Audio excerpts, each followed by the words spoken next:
Hi-ho, everybody. I'm your old pal Fido. And I'm not your pal, Powie. And this is... Hey, man. Nice kiss shirt. What are you wearing? What am I wearing? I think I mentioned to you guys last week that we're now in repeat mode. I've cycled back. Now we're doing chronological kiss shirts. From the first to the last. From Alpha to Omega. Chronological with a K. From 75 to... This is... it's a bit of a mystery. It's either 77 or 78. Just a sort of a generic kiss iron-on, little Thunderbolt action. So if anybody has this iron-on or this t-shirt, but yeah, I'm almost positive this was marketed and sold as an iron-on transfer. Yeah. I was thinking. Let me know if you got any backstory on this. I'd love to hear it. And this is a knockoff from Paradise Express, which is Flint's own Hot Topic. Mm-hmm, that's right. We already went into that. Yeah. So what do we do here on Hey, man, nice kiss shirt? We delve into this. Rock and roll all night and journal every day. It's a year-long guide celebrating the fun of being a Kiss fan. And all hail, Rock it's all for you, Demon. It's Rick Howard with a C. with a C. Like the nature boy. Woo! Let's do what we do and hop right into this book. September 17th asks, Happy Mexican Independence Day. describe your perfect kiss day. One day devoted to nothing but kiss. The first day of my perfect day of kiss, I woke up. Then I went downtown to look for a Kiss job. magazine. Then I hung out in front of the drugstore with a Kiss magazine. Been there, done that. I did. Yeah. I did too. Hanging out in front of Hurlick's with a 16. Perry Drug. Perry drugs will work too. Probably hanging out with you guys here in Flint and going. I would have loved to have gone to Tiger Stadium and done the whole thing. I did. You had mentioned in the comments of the old episode that you would have liked to have been there when me and D-Man were trying to ring the phone off at the radio station trying to win them Kiss tickets. Mm-hmm. Absolutely. You would have definitely got nowhere to run. That would have been a hoot. It was a hoot just trying to do it with the D-Man. Yeah. It was a hoot. You know, I've never looked for that footage. Is there footage of the K-Rock Weenie Roast? Yeah, it's Kiss and Irvine. It's there. They Gene's bat wing falls off. It's great. It's great. There's all kinds There's a couple of technical difficulties in that. Yes, show, there is. Ace's guitar fucks up. I think there's one of the solos. I can't remember if it was in Dr. Love or whatever, but there's nothing coming out, and he gets pissed, and he has to go get another one. So there's a few snafus in that. If there were any of you out there that made the Weenie Roast gig, K-Rock Weenie Roast and sing along. Yeah, let us know. That was a big thing going on, and that was in L.A. and I was in San Diego. But hey, would have been a hop, skip, and a jump for a Kiss fan. Absolutely, that's for damn sure. We went to the Forum when they came to the Forum. We didn't. The lost cities hadn't been announced, and I guess San Diego was a lost city at that point. It was just the Forum gigs. So we did the Forum, and then they came back around later. So I mean, that's that there was a slice of perfection going to the Forum and seeing that show. Absolutely, yeah. But that was a very good time. As far as a perfect Kiss day, I mean, it would have to involve a gang of us going to the warehouse. Yeah. Meeting up with Paul and Gene and Ace and Peter, and then watch them argue the whole day long. Well, and that sort of reminds me of our good buddy Rome Loves Dan on YouTube telling us his story about his perfect Kiss day. Actually, that was a Kiss weekend. Right. But yeah, I mean, that's, boy, what a serendipitous string of events that he enjoyed. Yeah, with all 4 members of KISS in the same day. Yeah. So, I mean, I'm approaching this as I do most of the questions in the book, especially when the adjective perfect is in there. I'm, like I said, I'm flying to Tokyo, and I'm hunting down every title in the discography. Lunching with Mick Jagger. And I'm winging on over to London to jam with the Stones. Fido Watts. Well, yeah, it's gonna. It's just gonna be all the things that I ever wanted to do with, the members of KISS.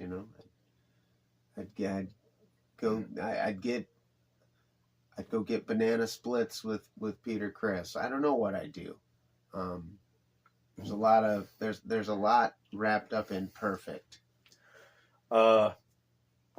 Shopping for curtains with Paul. I'm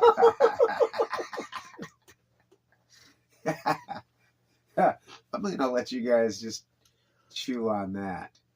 Just imagine you're Paul Stanley's interior decorator, and just set your soul free as we move on to September 18th. This is when Mexico lost their independence. Oh, the next day. Yeah. Wow, you really had that Imperial Beach proximity. It's to Mexican history. Powie's Wrong History Month. September 18th just happens to be the day that the solo albums Crazy Nights and Lick It Up were all released.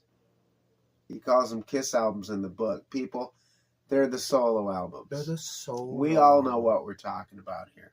We know what we're talking about. Rank the solo albums from 4 to 1, 1 being your most favorite, and describe in detail why each album ranks as such.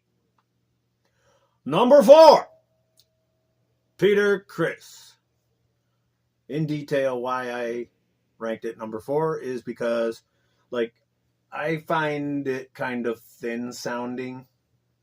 Quite thin sounding. Mm-hmm. Not a fan of the production. Not a fan of the production. Backup's kind of cheesy. Songs are kind of meh. Actually, You Matter to Me is probably the best sounding. That's why they probably released it as a single, but they put 2 singles out on Peter's album, as opposed to everybody else had 1 single out. Weren't we talking about this? Probably. Maybe not sure if I had noticed it on a podcast or no, I think I might have noticed it on one of It's All For You Demons posts. I think Rick recently got the single. I'll try to post a pic of it here. And it's mistitled. Is it? It's Because You Matter to Me or something. There's an extended bit of titleage. Because You Matter to Me, and that's why. Gene, probably number 3. Kind of the same reason I didn't like the production as well. It was better than Peter's. The songs slightly better in some sense, and then in other senses, I don't groove to some of the stuff. Yeah. I'm warming up to it. But when we were kids, I think When You Wish Upon a Star is a bit of a tough pill to swallow. When you're kids and you see the album cover and you go, yes, and then you put it on and you go, no. And then, of course, Paul's at a number 2.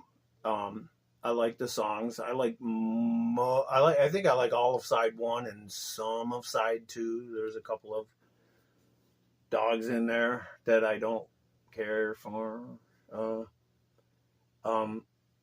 I guess he had his own group in New York for side 1, and then him and Bob Kulick went to LA and got all new dudes.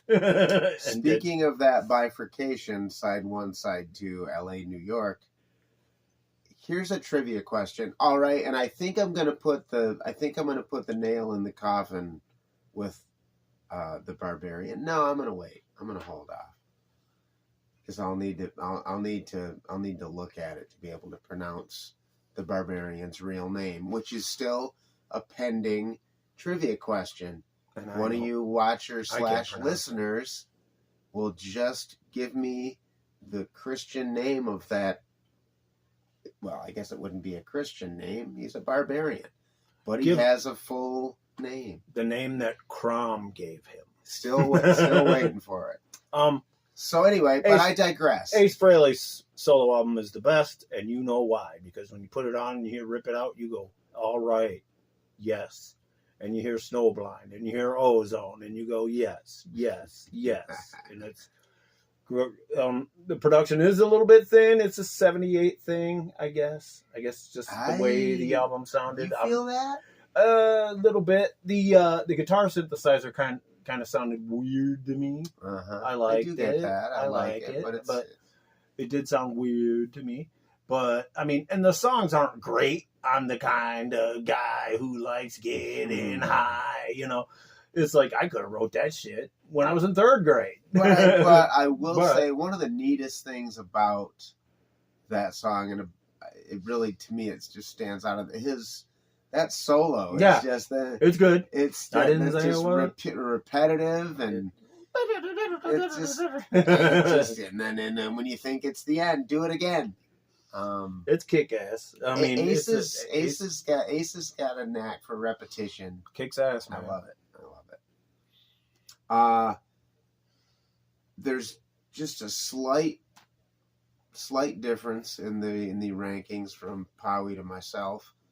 I will place Jeans in the 4th position. For much of the same reasons. I think there's also the length of time that it took me to get Jeans. Which one was the last one you got? Oh, and does it factor into your ranking? Probably Peter's, maybe Paul's. I don't know. I think a lot of people bought Jeans just on the cover alone and just such a badass cover when they got it and they said, "What the?" And then supposedly, I don't know if people brought it back, like returns or whatever. I don't know. It just wasn't what you'd expect from the God of Thunder and Dr. Love. It kind of freaked some people out. It did freak me out. But I got Paul's was the last one, but I think there was, because I got Peter's first, then I got Ace's, then I got Jean's, then I got Paul's, and there was a bit of a gap between Ace and Jean, and just because that cover was so cool, and having 2 solos under my belt at that time, and then as much as I loved Jean, like I was primed and ready for Jeans. So the stylistic kind of letdown with some of those songs was just it just sort of like sharpened my disappointment a little bit. I don't think I had the reaction that you listening to it and going no. I didn't. It wasn't a definitive no. It was just a confused. I want to love this. I just need some time with it, I guess. Didn't really think too deeply about it at that age. But it was definitely, Yes. It's definitely a feeling. Yep. But so then Peter's ahead of Jeans because it was the first one I got. I'm a drummer. I thought Peter was cool. And I think this kind of has been covered before. The idea that I wasn't really thinking about it like it had to sound like Kiss. Because I like a lot of different, even at that young age, I liked a lot of different kinds of music. And so I was like a little I was happier with it, with Peter's. I just, I like, Peter's voice. I just thought he was cool. And thinking somebody's cool forgives a multitude of sins. So, yeah, he edges out Gene's. Then comes Paul's, which is, everybody will agree. Most will agree anyway that it's the second best it's solo album on the yeah, road. and it's very Kiss-like. It I is. mean, he's the voice of Kiss, and I mean, it's all right. Guitar driven. Yeah, and it's all right. It's got those Stonesy Paul sus chords and the rhythm. It's just it's a banging record. And then of course Ace. It's heavy. I don't know what it is that I've always liked about What's on Your Mind. I was just thinking about that. Yeah, you too? Mm-hmm. It's got an X factor to it, man.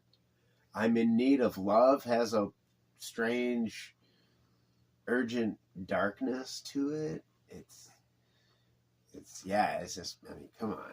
I don't think we need to wax poetic about Ace's solo record because it's great. But yeah, there you have our rankings in detail. Moving on to September 19th. What's your favorite track from Crazy Nights? And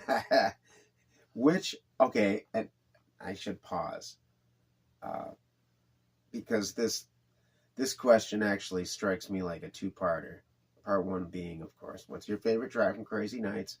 And then, which album wins in a tug of war? Asylum or Crazy Nights? And why?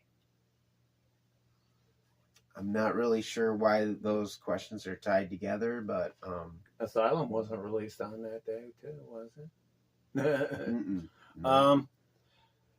But it's close. I think Asylum was Let me 15th? let me preface by saying I don't like any of the songs on Crazy Nights. So I don't know what the best song off Crazy Nights is. Reason to Live is on Crazy Nights, right? Yep. I'll say that. You like that better than the title cut? Yes. Crazy Nights sounds like a Interesting. fucking beer commercial. I respect your choice. Reason to Live sounds like a Bon Jovi song. Desmond Child wrote it. Because I am surprised. Respect. Okay. And I guess that makes the next question a sort of a foregone conclusion that Asylum is going to come out on top. Asylum's probably better than Crazy Nights. Asylum is definitely better than Crazy Nights. And Definitely. He knows. I know. I know these things. Just trust me, America. I know these things. My personal favorite track on Crazy Nights, I'll Fight Hell to Hold You. On a good day, I'll put it in my top 5 best Paul vocal performances, but maybe that I was thinking earlier that might be stretching a little bit, but easily top 10. Easily top 10. He's just, this is Paul's I Can Sing the Phone Book era. Vocal gymnastics. Mm-hmm. Moving on to September 20th. This is interesting. Should Lick It Up have been released during the makeup years, or did this album serve as a great transition into the non-makeup period? I don't think it should have been released in the 70s. I don't know. I mean, Well, non-makeup period. So I think maybe the way I'm looking at the question is like, should they have taken the makeup off after Lick It Up instead of before? I think it was the right time to do what they did. They were down Ace and Peter. I mean, I got used to Eric, but I didn't know who Vinny was. And I thought he was supposed to be this great freaking Eddie Van Halen guy. And his leads didn't thrill me. And I heard Lick It Up first. And I didn't like it because I thought it was too pedestrian. I thought they were trying to be Loverboy. And I was like, I didn't like Loverboy So back then. So wait, when you say first, you mean you heard the title cut Yes. first? Yes. Because I thought maybe for a second you meant that you heard Lick It Up before you heard Creatures in full. That may have been the case. I hadn't heard however, Creatures though, all in full. But however, though, you did see that show. Yes, I did. I saw, they did like Creatures, and they did I Still Love You, and they did I Love It Loud. So I thought that was a good album. Creatures was a good trying to return to form Kiss album. I was like, they're going in the right direction. That's not Ace. Mm-hmm. But I didn't know who was playing guitar on it. But again, I was like, that's not Ace. It's not Ace. Yeah. I think it would be... I tend to agree with you that the way it played out is the way it should have played out. I think so. But I also think that it would have been interesting if they would have kept the makeup on. I don't think people would have bought it. Just simply because Vinnie Vincent didn't look convincing. He didn't look convincing. Yeah, I was just going to say that. No, I think that... Vinnie Convincent. I'm interested... It's fun to think about an alternate universe where, like, where that's a makeup record. Only because I think that Creatures and Lick It Up are closer in tone and style than Lick It Up and Animalize. I think Animalize is a more modern. They're fully in trend chase mode. It's an update. It's an evolution. Like there's a dividing line. Yeah. That I feel between Lick It Up and Animalize. And so, consequently, I wonder if the dividing line of their image sort of matched up with that, if any of that would have hit any different. But I do agree with you that, and I feel this way because that was my emergence. Like I hadn't moved back to Michigan yet, but I spent an extended summer, and I came back up for Christmas too that year. And so I had a little bit more exposure to pop culture being up here. But being blindsided and seeing Kiss in the paper without makeup, that just charged me up.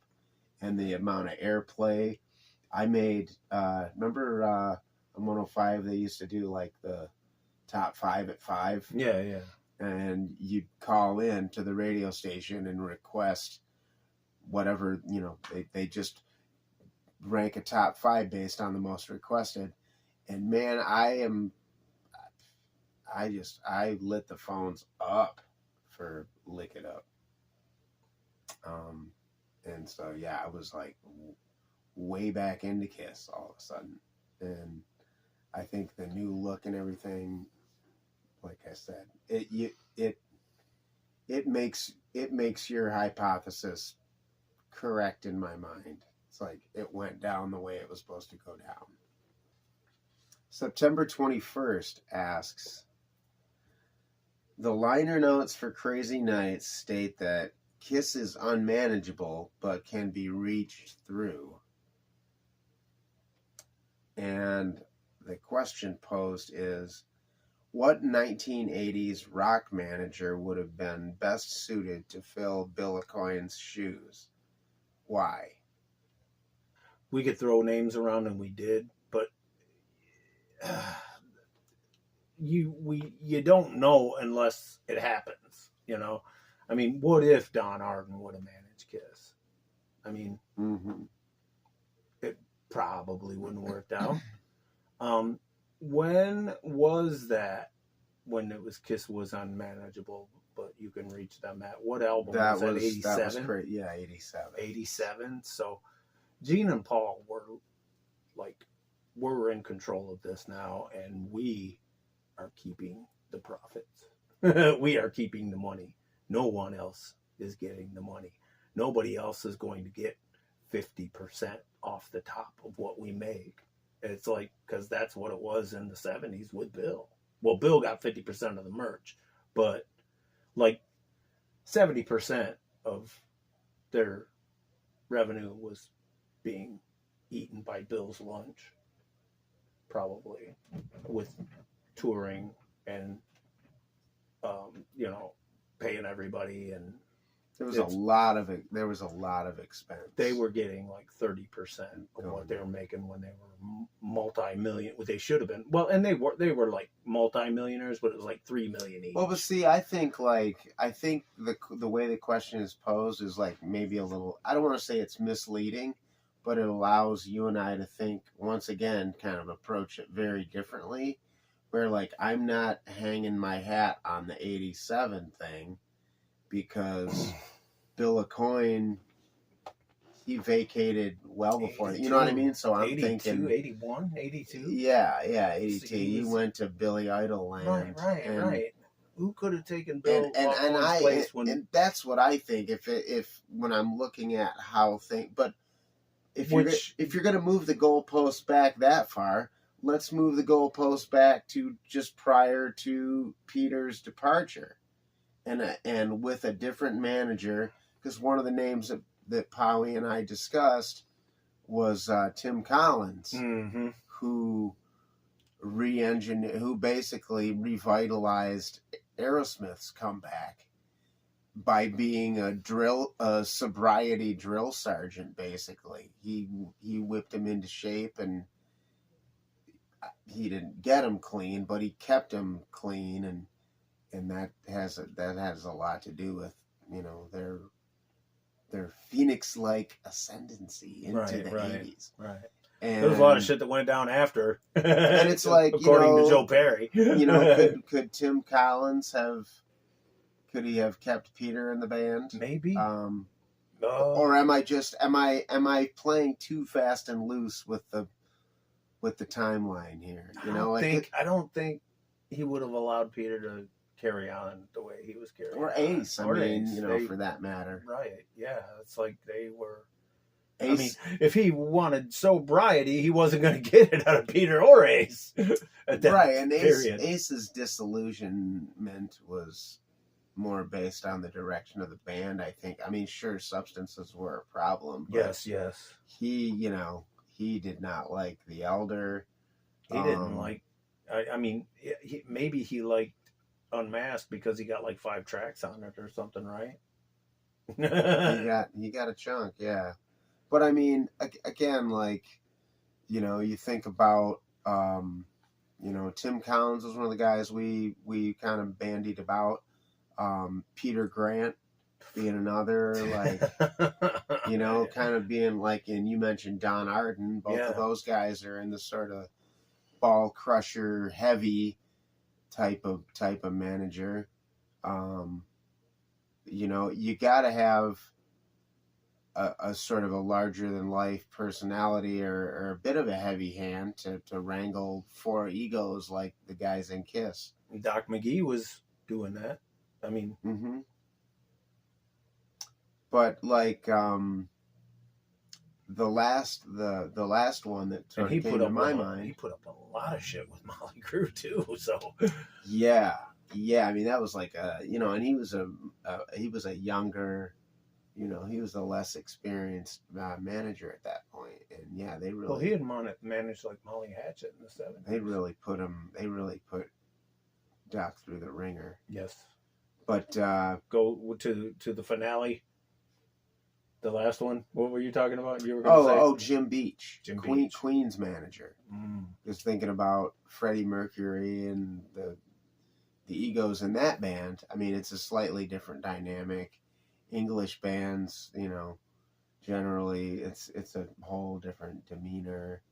But we sort of bandied around a whole bunch of names, but I mean, I think you'd have to get somebody like Jim Beach that could juggle those guys and kind of keep a lid on some of the squabbling and but like I also don't I I haven't read any books. Well, no, that's not true. I have read some Queen biography stuff, but it didn't really delve into, Jim Beach's management style. Same with like Iron Maiden's Rod Smallwood. That's somebody that probably could have furthered Kiss's career in a slightly different way. Yeah, I mean, your guess is as good as ours. So if you have an idea as far as who could fill Bill Aucoin's shoes, let us know in the comments. We love to read your opinions. Moving on. September 22nd, a lot of releases in September. Psycho Circus was released. Ooh.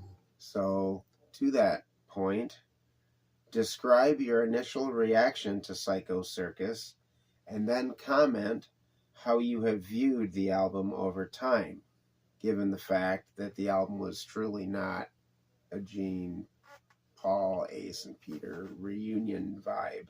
Disappointment. Well, but did you at the time? Did you know? Did you just assume? I mean, I know I assumed that it was they're back and it's all hands on deck, and it struck me as an attempt to totally recreate Destroyer in some way, shape, or form. It was high concept, yeah. So much was like, I want to write another Rock and Roll All Night. I want to write another Detroit Rock City. I want to write another Beth. I want this album to be our next. It's just like the whole thing was, I mean, Psycho Circus was Detroit Rock City, and I Pledge Allegiance to the State was freaking, and Raise Your Glasses and all that stuff was like, we're going to try to make people sing along with Kiss. And it didn't work. It didn't work. It just seemed like a hollow attempt. And then I don't know if I figured out when we figured out that they weren't on the album. Ace and Peter were only on Into the Void. Into the Void was like a cool riff, and Ace played it live. They played Within. I was just like, what is this?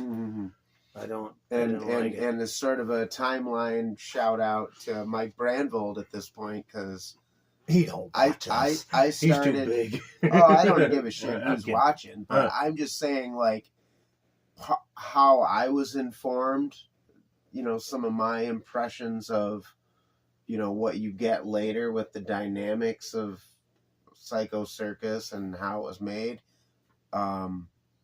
was, reading, hopping online and like reading, going to Kiss Otaku and conjecturing all over the place about, stuff online. That was the beginning for me of, that was the era of too much information, too much opinion. Like, I thought it was Destroyer with clown shoes. We talk a whole lot about how the world of Kiss fandom that we grew up in is so different than than it is. But I mean, now we're keyboard warriors on whatever. And this isn't, but like the Psycho Circus era is really sort of at least for me anyway, the inflection point of when that changed, and how I just had access to more people's opinions about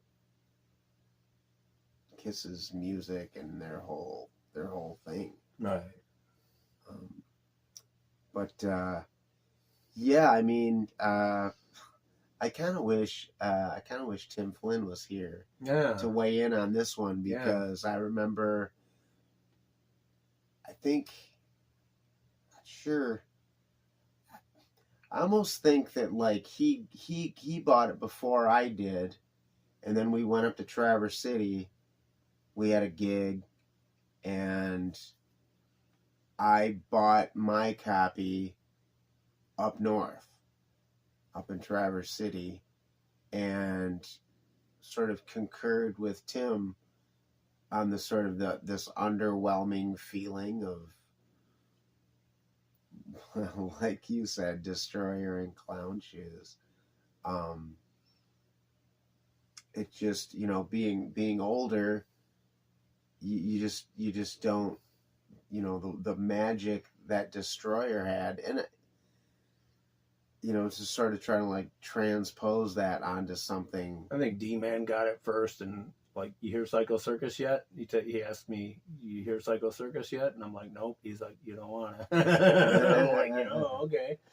Well, you got to take that with a grain of salt, because we're talking about a guy that doesn't like Paul's solo album. So put that in perspective. Right. But that said, he's not wrong about that underwhelming feeling that we had about it. It has become known as Sucko Circus. It's got some good shit though. I mean, I like Into the Void. I like the riff. Yeah, I like it. It's all right. I mean, it's probably the best song on there. I mean, it's the only one where they all four play on, right? Mm-hmm. I don't know.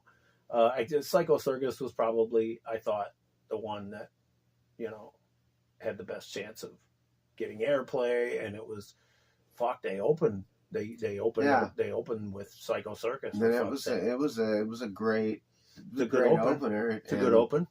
That tour was the bomb, and yeah. But it's definitely a growing up with Kiss moment. It's like the way you process it as an adult versus the way you did when you were a kid. There's always a sort of a balancing act in your mind. Moving on to September 23rd. Now, what happens in the book is Rick erroneously repeats a question.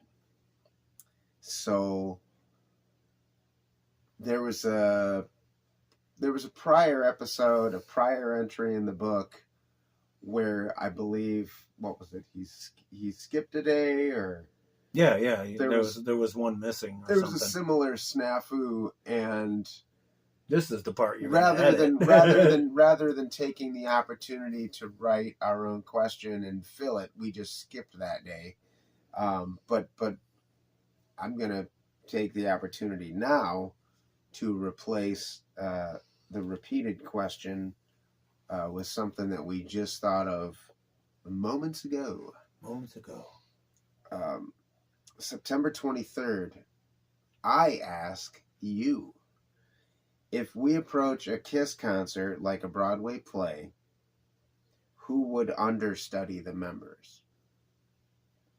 Now, there was a little, in explaining the wording to Powie and to his brother Bruce, we had kind of like differing ideas of who we could plug in. I was thinking of it from the vantage point of, musicians that were sort of like standbys, if, in the event of someone's the Catman's spontaneous combustion, to reference Spinal Tap, or something happens, like what's the sort of fantasy football approach to like who we could plug in to into Kiss? Do we answer this, or do they answer this? Oh, as always, I encourage you guys out there to leave. I think out of all the questions this week, this might be the most fun one to see in the comments. That's why I don't want to answer it. I would like to see, well, you make the call. I'm Mel Allen. You make the call. I'd like to see that. That's why I don't want it, because then we could throw out the obvious one that you threw out earlier. I ended up writing a couple for each one. Mm-hmm. So, I mean, I think, what if people don't like this question? What if they don't answer? You know what I mean? We got to give our answers, because I don't want to hedge the bets. I don't want to piss in the gene pool, but hey, everybody's got an opinion. Everybody's got their own opinion. And I just think it's fun to imagine a different Kiss. I mean, obviously, the most obvious thing that you brought up that I didn't even think of was Blackie Lawless as Gene. Mm-hmm. That works. Yeah. And I mean, it'd be an octave higher, but he'd be singing Dr. Love. Well, and the first one I thought of, it's kind of more of an odder fit, there's comic potential here, and obviously you're gonna, with the personas, you're gonna be compromised a little bit because that's the magic of Kiss being, that's those personas were just magnifications of the individuals. But my first thought for Gene was Lemmy. So, and that was the other. I'll just hit them real quick, and we'll move on to the next question with the encouragement that you guys answer September 23rd on your own, because it is the last question of the week here on Hey Man, Nice Kiss Shirt. And as always, we'd love to see your input. So anyway, Gene, Lemmy, and Blackie. Paul, Billy Squire, and Wally Stocker are both sort of neck and neck. Most people know who Billy Squire is. If you're not a fan of the Babies, Wally Stocker. Peter, Carmine Apiece, and Ainsley Dunbar. Now, you had mentioned something about, we obviously know Carmine's association with Paul. But did you say something about Ainsley being... I thought they auditioned Ainsley for something, and he didn't work out. When Peter left? Yeah, I thought I heard something about Ainsley Dunbar, and they didn't like his attitude because he was a rock star. And he was great. Yeah. And he's a fucking great musician. He is great. So he is great. They didn't like him. That would be news to me, but that also wouldn't surprise me. And then for Ace, we've got Euroboy from Turbo Negro, and JJ French from Twisted Sister. Most of us know JJ's history with Kiss, with Ace. They're compatriots. New York thing. They took a different route though, man. Sister they played all the clubs on the Northeast, man, for 10 fucking years. They did. They slogged. Yes, they did. But it was like Under the Blade was badass though. Oh yeah. Oh dude. Can't Kill Rock and Roll is awesome. That's what I'm saying, man. It's like I was like, what the fuck? Yeah, boy. Dee Snider, he doesn't get a whole lot of love, man. No, he doesn't. There's power in those pipes, man. Absolutely. But Euroboy, for those of you who aren't familiar with Turbo Negro, some charming Norwegian fellers. His name grew out of a previous possible question to fill. I don't think I don't know. We probably aren't going to need to do this in the future, but here's a hypothetical. This grew out of a comment on one of our previous episodes. Who do you hear? Have you ever heard a solo, whether it's a song on the radio or you ever hear a guitar solo and go, wow, that really sounds a lot like Ace? And, of course, accepting Tommy Thayer. I mean, you have to kind of set that aside. Just listen to Sonic Boom or Monster. But no, like Euroboy definitely got has a lot of aceness in him. He's definitely got that Les Paul through a Marshall, and just 70s, yeah. So if you're not hip to Turbo, check him out. I think you're gonna feel it. And after all that rambling, we are donezo with episode 39 of Hey man, nice kiss shirt. We like you guys. Can you tell?